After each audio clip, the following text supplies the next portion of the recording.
Hi, I'm Marvin from the Rebuilding Faith online community. I joined the community because I became disillusioned with the church and its members, talking and acting nothing like the Christ they claim to follow. The best part about my experience in the community has been discovering that I'm not alone in the way I feel and that others understand and feel the same way too. Welcome to another episode of Rebuilding Faith. These are 10-minute Bible messages for people with questions and doubts. And today we are concluding a really long argument that Jesus has been in with the religious leaders in his day. This is throughout the Gospel of John in chapter 8. And we've been looking at this throughout this chapter. And so today we're going to wrap up this argument that they have been in, and we're going to dive right into it. Verse 48, we read this. The people retorted, "You Samaritan devil." As you can see, things are going well. "Didn't we say all along that you were possessed by a demon?" "No," Jesus said, "I have no demon in me, for I honor my Father, and you dishonor me. And though I have no wish to glorify myself, God is going to glorify me. He is the true judge. I tell you the truth, anyone who obeys my teaching will never die." Now, it's helpful to point out here, Jesus wasn't demon-possessed, and he wasn't a Samaritan Israelite. So neither one of those were actually true. He wasn't even supportive of the Samaritan theological positions either. But notice he only refutes one of these two accusations against him. He points out that he is not, in fact, demon-possessed. And so he seems to be okay with them lumping him in, labeling him as this detestable group that they didn't like. Jesus doesn't bother to clarify that he's not actually part of that group, which is, again, is just a subtle way where Jesus identifies with people who are ostracized, the people who are othered. He always finds himself in these groups. And even though he doesn't theologically align with the Samaritans, he's fine getting the ridicule and the criticism that they get. Then we read in verse 52. The people said, "Now we know that you are possessed by a demon. Even Abraham and the prophets died. But you say, anyone who obeys my teaching will never die? Are you greater than our father Abraham? He died, and so did the prophets. Who do you think you are?" Jesus answered, "If I want glory for myself, it doesn't count. But it is my Father who will glorify me.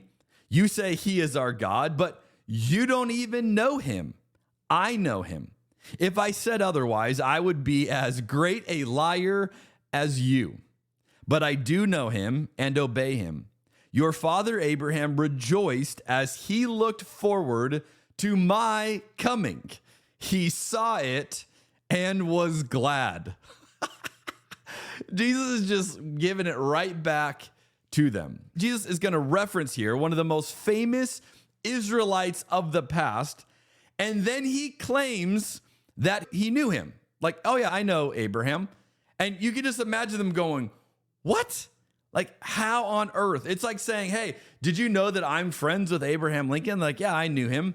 Like, you look at me like, that doesn't make any sense. How on earth can you claim that? Now, let's unpack this for a moment. Israelite theology made room, it allowed for God to appear in human form. So the issue they have was not that Jesus could not be Israel's God in human form, as if that couldn't be a thing. Their issue is that God in human form wouldn't be Jesus, right? So basically, like, yeah, we know God has appeared to people, but God doesn't look like you. So again, understand this debate here. They're fully aware that God can show up, God can manifest who God is, but they think if that were to happen, it would not look like Jesus. And Jesus is making the exact opposite claim. Like, yeah, absolutely, I am God. And even Abraham was looking forward to seeing me, to seeing the way that I represent God to humanity. Verse 57, the people said, "You aren't even 50 years old." I love that age is always a put down here. "You aren't even 50 years old. How can you say you have seen Abraham?" Jesus answered, "I tell you the truth.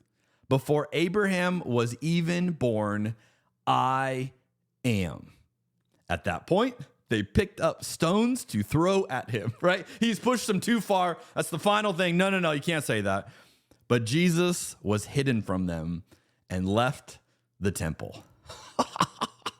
You know an argument's good when at the end of the argument, people start picking up rocks to throw at you. I mean, like, that's how intense this debate, this disagreement has become. So they bring sarcasm. You're not even 50 years old. How on earth would you have known Abraham?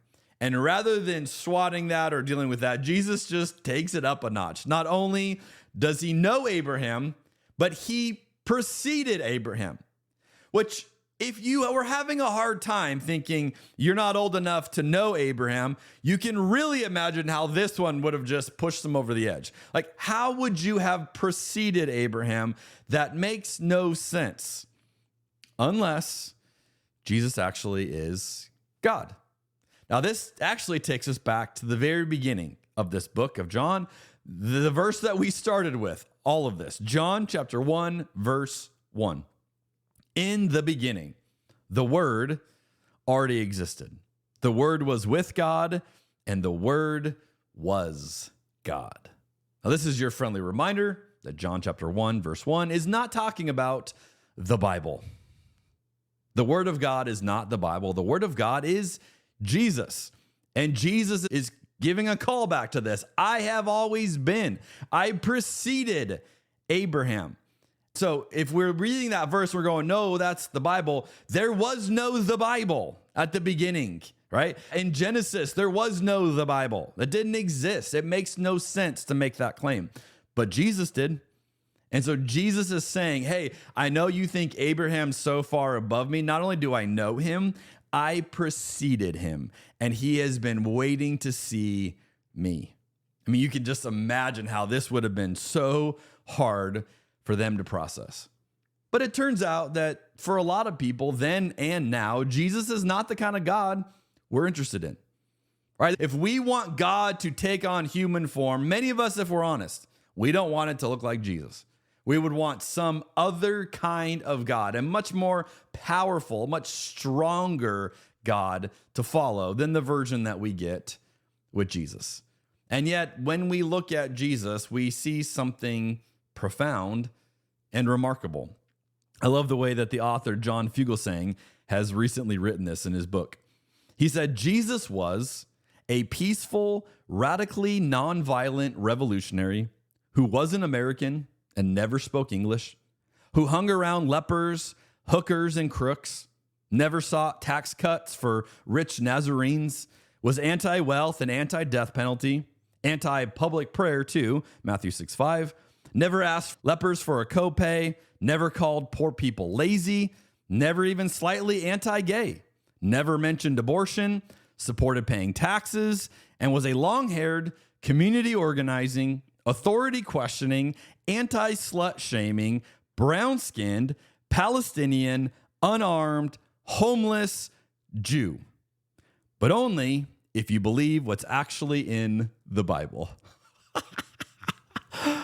Oh, it's so good. Yeah, that's what Jesus looks like. That's the God that Jesus reveals. And yet, if we're honest, many of our arguments, we want a God that looks way more like Abraham, a God that would be in favor of power and influence and success. But Christianity is believing this simple message. Not only has God appeared to us, has God revealed who God is to us, but it looks like Jesus. And God has always looked like Jesus. I'll see you next week on Rebuilding Faith.